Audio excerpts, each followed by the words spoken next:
Hello, everyone. Hello. We're back, baby. Here we are.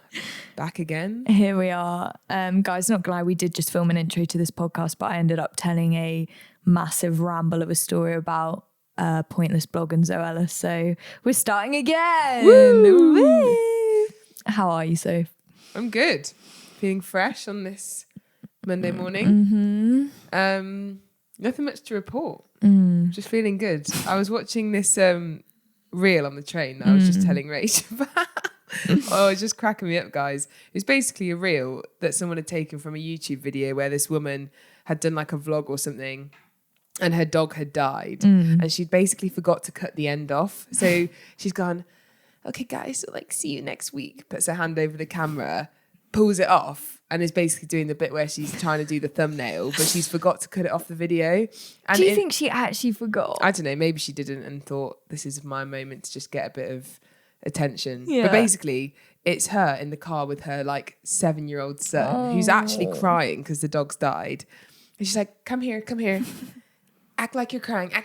He's like, I am crying. It's like, no, but like, put your hand over your face. No, but like, show your mouth. Like, go like this. Like, and this poor boy is literally like legit crying because his dog's died and his mum's just trying to get a thumbnail for I mean, if that just doesn't sum up social media nowadays. If that just doesn't sum up this generation, I don't know what does. Oh, but that is actually kind of gross when you see things like that. Do you know what I mean? She's just there like, like it's so like fake. like holding this like crying face for 5 seconds. It's like, no, screw your face up more. Like cry more tears. Oh gosh. Oh dear. That's the type of thing where if you were like doing a film about the future, yeah. if you were like 20 years ago watching that, you'd be like, what is going on? What on earth has this world come to? They're just getting the clickbait content that they need. And they probably did. They probably got a great thumbnail that was easy to screenshot and probably banged. Our dog died. Crying emoji. What even? Warning. Dog dead. Alert. Anyways, so that was my morning viewing. Oh gosh. There is some weird stuff on Do you think Reels. you'll do that when your dog dies? Maybe we could do a podcast recording. It's not just you who's mourning the death of your dog. Yeah. No, probably wouldn't film a podcast app on it. But I did have a conversation the other day at work where I was wondering if you get like sick leave. Yeah, sick leave, or what's it called where someone dies? I can't remember. Yeah, anyway, time off work. Oh, compassionate leave. Compassionate leave, that's it. For an animal dying. Because obviously, like, for me, I will be really upset when my dog dies, but I know other people that are way more invested in the lives of their pets than I am, potentially. Yeah. And, you know, if it really affects you, basically, are you allowed paid time off work? Even, I don't know. Oh. Like, is that a thing? I could understand, like, okay, let's say you've woken up in the morning, you're about to go to work, and then like you find the dog and it's died. I can imagine them being fine with you like having that day off work because it's like almost even just like an emergent. Like I'm assuming you're gonna have to take the dog somewhere and sort it out, but to then have multiple days off afterwards, I don't know if that's. Yeah, but it could really affect some people. Genuinely, that's the thing. Some people like their dog is like their best mate. Yeah, so. I'm intrigued. I might go and ask our head of HR tomorrow. You got a handbook at work or something that you could I do, yeah. check through. Yeah. Anyway, guys. Anyways, on that note, we'll draw that conversation to a close. Let's jump into this week's topic. Here we go. Okay.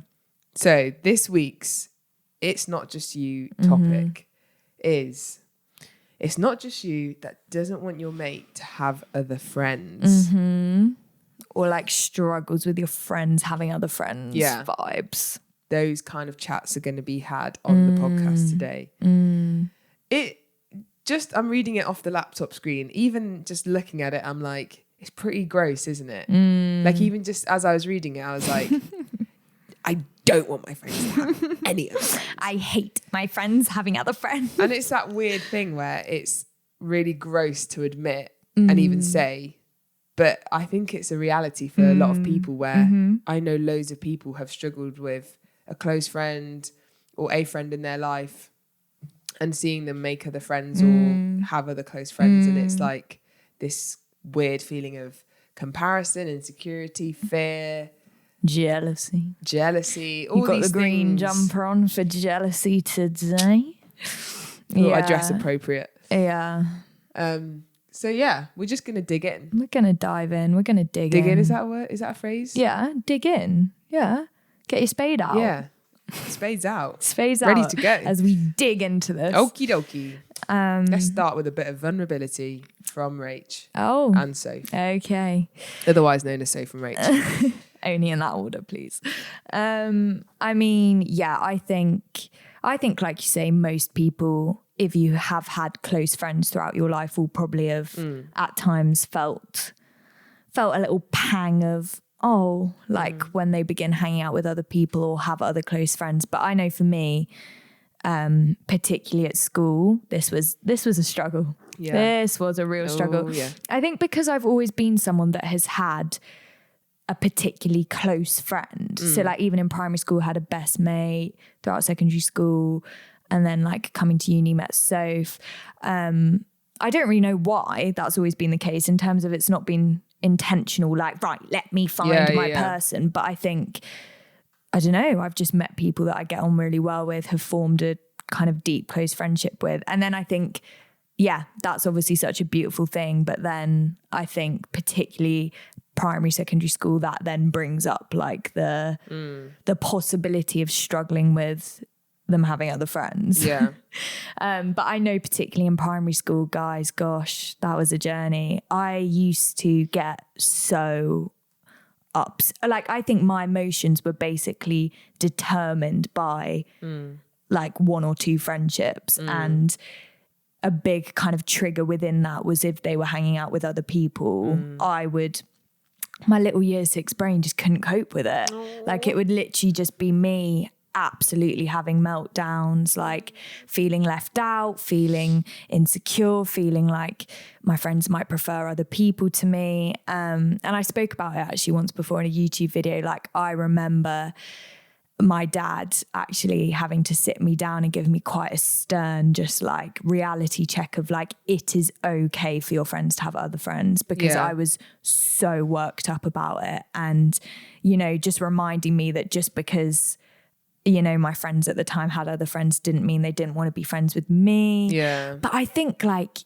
the older you get, you actually kind of forget the intensity of school and actually how it was in terms of like, it really was like with girls, like.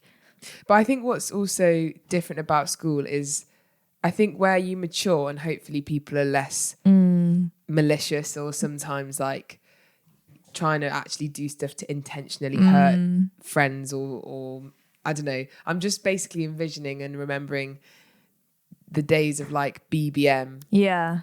And like even the whole thing of it would be like your name and then you'd have like your friends' names in your like little bio or something, and you'd like list them, or you'd put like Soph and so like, and it would be this weird thing of if people fell out, you'd like take their name out. But even just that, I remember like having friends and it would be like, oh, my name's like the first one in their thing, and then next week they've switched it around and they've put someone else there, and you're like, what does that mean? Does that mean that like they hate me now, or like they've preferred this friend, and I've been ditched and all of this? And then even again, I mean, this is still now I guess, but thinking back to like, I just had this sudden memory of like seeing again particular close friends that I had posting pictures on Instagram with other friends. And again, I think people would just be like way more over the top and stuff with captions, but be like, my best friend. Yeah. Like, no, but I thought I was your best friend. So how can they be your best friend if I'm your best friend? Like, it's not adding up. Something's gone wrong here. You can only have one, and I thought it was me. Well, how extra people would be with captions as well, like this girl, full stop. Yeah. This girl walked into my life 362 days ago and my world changed. No, it'd be like it would always be like up and down. Where do I even start? From this to this. From the times that I definitely did that. Oh yeah, like, I actually did that. I would write the biggest captions, like being so extra. My world. Like, this is my sister. I know we look nothing alike, but we're actually sisters. We were sisters separated at birth. And it's just like when you're feeling already, you know, you're young, you're just probably a bit more insecure anyway. And then that is just not helpful. I think that is honestly so true around the like being entitled over the best friend label. Yeah. Like, because again, at school, it was such a huge thing. Like, who's who your best is your BFFL? And like that, like you say, like, just to guess the feeling of being like, you have this mate and you class them as your best friend, but then someone else is classing them as your best friend as well. And you're like, whoa. Be like, and then it's like, but who are they classing as their best friend? Is it me or the other friend? Because if it's not me, we're going to have an issue here. I just remember, like, again, as you were speaking, I remember just literally the feeling of being like stabbed in the chest. Like, I'm not even joking. Like, seeing the person that I would say, that's my best friend, write about someone else, my best friend, I would be like, it's like seeing like someone's cheated on you or something. Like, So that's what? That's the emotions that it would bring up. And as much as we're, you know, at school, it was that explicit. I do think even today, you can feel similar emotions where even where it's not so explicit of naming this person's my best friend and this person, you know, isn't, it's nuanced, but it's still there where it's like, you know, your close friends are hanging out with other friends and it brings up those emotions of, oh, but like, who do they view as their close? Like, you know, am I still like their close? Like, do you know what I mean? Like, and it is this weird thing of almost feeling like, no, I want you to sit down and rank your friends so I can see the order that you're putting them in. And just check that we're both number one, right? Yeah, like, and it's so weird because obviously you would never ask a friend to do that. But like, there's a weird part of you that sometimes like, I just want to make sure we're on the same page here with how we're seeing things. Because like you say, maybe people now, and maybe some people are, but I don't have many friends that are posting big fat paragraphs about, you know, I think you kind of grow my out best of friend it. for life. But equally, social media is still like, but like they posted a picture of them, or, you know, they've put them on their story with a heart emoji. Like, I don't know. World equals over. So I think I guess we've been speaking a lot about school and past, but I know for me, it's still very much something that I'll struggle with is like, essentially just the fear of, oh my goodness, I really care about this person. And in some ways I want to almost be able to measure how much they care about me, or just know like, okay, I like would regard you as this type of friend. Just want to make sure that we're on the same page and you see me in that same way. But then, I'm seeing that you're hanging out with other people. Like, I think you're going to get closer to them. I'm going to be replaced. I'm going to be forgotten about. And it's still a real thought process that I find myself in now, even, you know, 10 years on from probably those times at school where you're on BBM or whatever. Like, that's 10 years later now. I'm still like struggling with those thoughts at times, or feeling that need to be like, oh. Yeah, because we were talking earlier about when we moved out. Yeah. So like, well, that's nearly a year ago now, isn't it? Gosh, time flies. Yeah. Although it does actually feel like quite a long time ago. But yeah, essentially around about a year ago, Rach moved out. We were living together, and just before that we had just stopped working at the same place. So we kind of gone from like essentially all parts of our life crossing over pretty much to two big ones coming to an end, like not living together and not working together. So suddenly where you've gone from literally seeing each other every day and then at home all the time to not working and not living together. So it was quite a big shift. And obviously I guess even like, well, loads of factors come into it, don't they? Just like geographically, like we live in different areas now, but then also we're in different workplaces, like spending time with different people. And so obviously with that comes, for both of us, different friendships emerging, or like spending more time with different people that we might not have before when we were living in the same place, working together, blah, blah, blah. And yeah, I think I just found that quite hard in a lot of ways, where I guess we've been in a routine of Yeah. at that point living together for like 2-3 years. And lots of overlap to then not as much overlap, and then seeing, like I said, these different friendships emerge and develop, and you're like, what does that mean for my friendship with Rach? Because I'm not seeing her as much anymore. And then I'm seeing that there's other people that she's like getting to know more and getting to spend more time with. I'm basically just feeling like insecure about it and just worried, really. Like, I guess that's the only way to put it. It's just, I'm worried about our friendship because there's been a lot of changes and it doesn't look the same as it did before. And I think in my head, I was computing like change with less good friendship. Like, because our friendship's changed and doesn't look the same, it's not as good as it was before, because before we saw each other all the time and before we had all this overlap, and now we don't. So that must mean that it's not as strong, or it's bad, or you've got other friends, so then I can't, you know, be as good a friend because I'm not there all the time, or, you know, all those kind of thoughts that can just creep in. Yeah. Because I guess it's almost like the 2-part thing of there's the change. Yeah. Which I think in any friendship, when there's change, it's difficult because it shifts a routine and you're then kind of trying to reestablish a new normal. Yeah. But then on top of that, because the change then involved different work locations and different jobs, obviously that then brings a whole new influx of people into your life. Like my life even, where like, you know, work shifted for both of us. So then it's like almost the change. And then on top of that, the change of then spending a lot of time with other people. Yeah. And I guess, almost that combination of, okay, so then what does our friendship look like?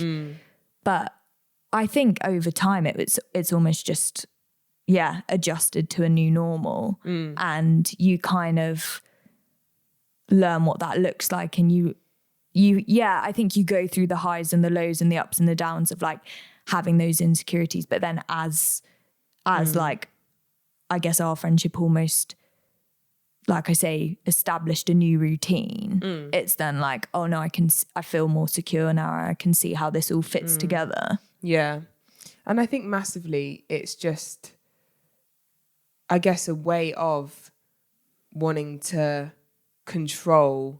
For me, I think it was all about control. And so like you said, where there's been all this change and lots of change with living situations, work, and then on top of that our friendship, it was like it would make me feel out of control because I'm like, I'm not there at work, so you're kind of interacting with all these people and I can't do anything about it. But your mind's kind of like running and going like, oh, they're probably having like loads of fun and like really connecting, and you know, we're not going to have as much stuff in common anymore, and all those thoughts that your mind can just bring up. And I think in reality it's like where it becomes difficult and really, I guess, painful is because you're looking for control essentially in an area that you can have no control. It's like the whole thing of not wanting your friends to have other friends is controlling. That is the bottom line. It's like you're trying... It's controlling and it's weird. You're trying to control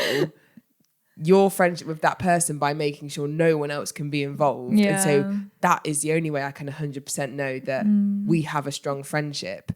And in reality, you cannot control who your mates are friends with and what they're doing. Like, and so where you're looking for control in an area that is impossible to have control, that's just a lose, isn't it? Like, that's just not going to work out. And I think that would be like, for me, one of the biggest things that I guess helped in this area of like I say, struggling with it when I was growing up to like less so now, is essentially just acknowledging, like you say, I cannot lock my friends up and stop them from seeing other people.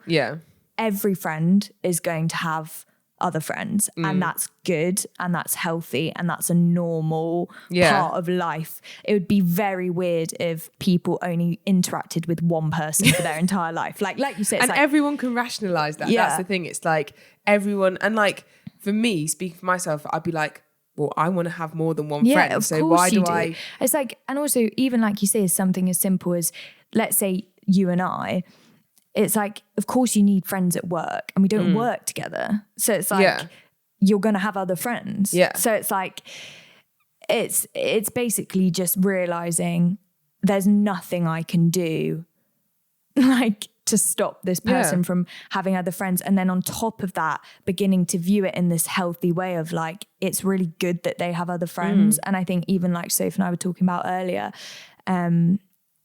you're not going to be able to provide everything that person needs. No. You're not going to be able to, you know, like we're all different and we have different personalities and people bring different things to each person's life. And actually it's good for your friends to have a variety of friends, just as it is for you. Yeah. Like it's good for you to have a variety of friends, and each of those friends inputs different things into your life and overall creates this like healthy spectrum of relationship, as opposed to like having one friendship. Yeah. So I think it's almost trying to reframe your thinking a bit of like, there's no way that I can just have this person to myself. And also is just quite weird and selfish. And like, even though it's not out of a bad place, ultimately it's probably out of just a place of fear of just wanting to feel secure.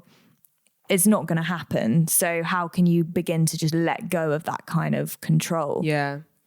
Yeah. And I do also think like, realistically, you deeply care about this person. Like you love them loads. And so actually, I think it's about trying to go back to that and think, if I love this person so much, actually, I just want what's best for them. And like you were saying, what is best for a person is to have a broad range of different people that can be, like, even just physically be in different places. Like, say, I don't work with you, so what, I'm going to expect you to sit in an office on your own at work, because it's like, no.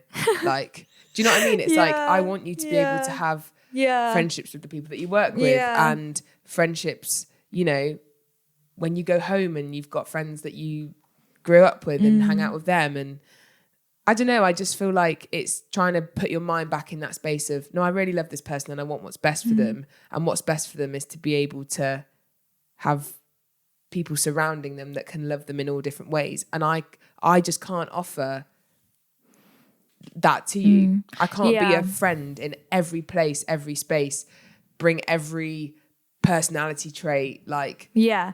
And also I think sometimes it's also just worth thinking, why do I feel like this? Yeah. Like, why do I find it so hard if this friend has other friends? Like, what's going on here? And I think even like just touched on it earlier, often it is rooted in some kind of fear of like, if they get really close with that person, they're going to prefer that person to me and I'm going to be left behind on my own, or I'm going to be replaced, or, you know, actually I have this fear that I'm like not a good friend, or I can't like bring everything that this person needs, and you know, they're going to leave me. And it's like sometimes worth thinking like, what actually is going on like deep here, and why am I thinking that? And and I think it's really easy to also maybe look at another person that your friend is close with and start comparing, start feeling like you're almost in competition for this friend. And just, I'll touch on it briefly because I feel like we'd want to maybe record a whole episode on something like that. But there is literally no point in competing because you are two completely different people. So like you can't even try because they'll be friends with that person because of who they are, and they're friends with you for who you are. So actually, I don't know, even if you're like, oh, but they're way more like giving, I'm going to try and like buy my friend loads of presents and stuff. And it's like, yeah, but that's not why they became friends with you, because they were already friends with you. And if that's not something that is like natural for you to do, it's just going to be weird. Yeah. And also it then goes into the kind of category of just like striving for a friendship where you're just feeling, I don't know, it becomes exhausting because it's not like life-giving. It's not natural.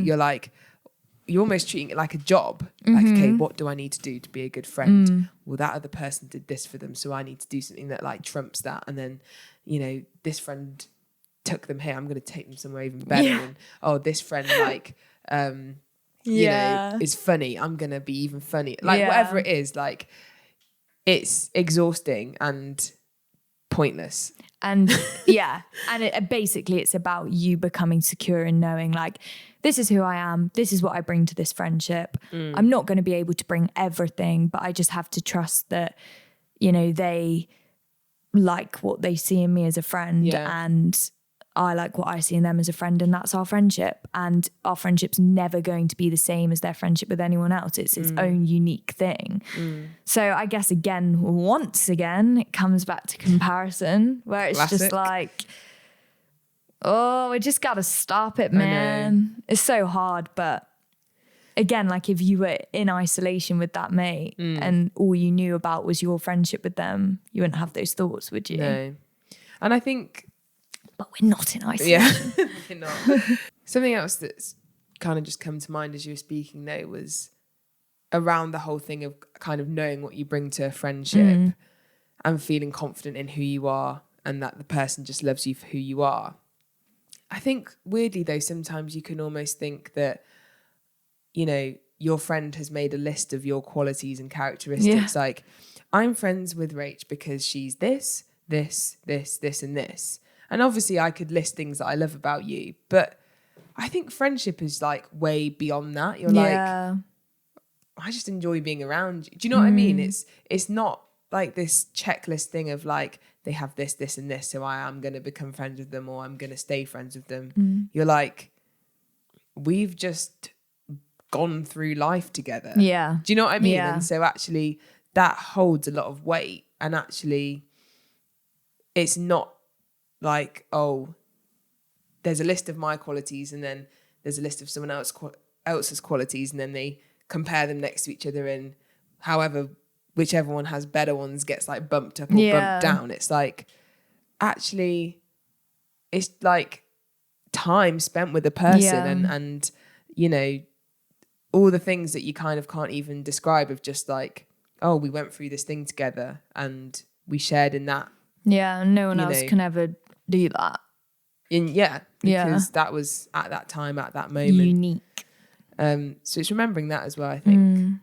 But yeah, guys, we'll wrap it up there. Hopefully it's not just us that has and does struggle with this. Hopefully some of the stuff that we've chatted through has been helpful, even just that, you know, you're not alone and other people feel these things. What's your one take-home message? Oh, gosh.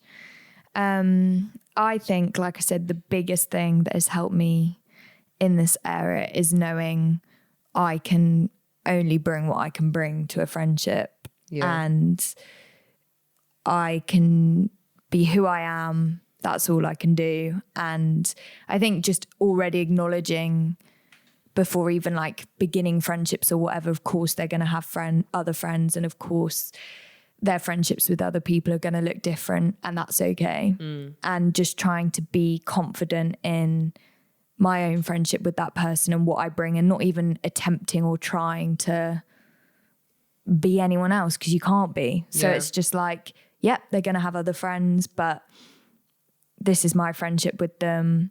Hopefully there are things in our friendship that they love in the same way that I love it. And great. Yeah. Sorry, that was quite a rambly. No, it's good. Take home. It's good. What would you say? Just the thing you can't control. Yeah. Let go of control, or try. It's like not even letting go of control because you can't control it. It's letting go of trying to control. So true. So flipping true. Can't lock your friends up, guys. I've tried. It doesn't work. I feel like we actually... yeah. Guys, she tried. I tried to put Rach in a dungeon and keep it to myself. Honestly. And I think on this, it sounds... I mean, even us, like, recording this, we sound so weird. But... Please say it's not just us. Yeah. Please don't judge us. I think... At the end of the day, it's all rooted in just basically really loving that person. Yeah. And wanting an amazing friendship with them. Isn't it? Possessive. Isn't it, right? Help, guys, help. Get me out. Okay. Great. We'll leave it there. We'll see you in our next episode, guys. We will indeed. Ta-da! Bye-bye.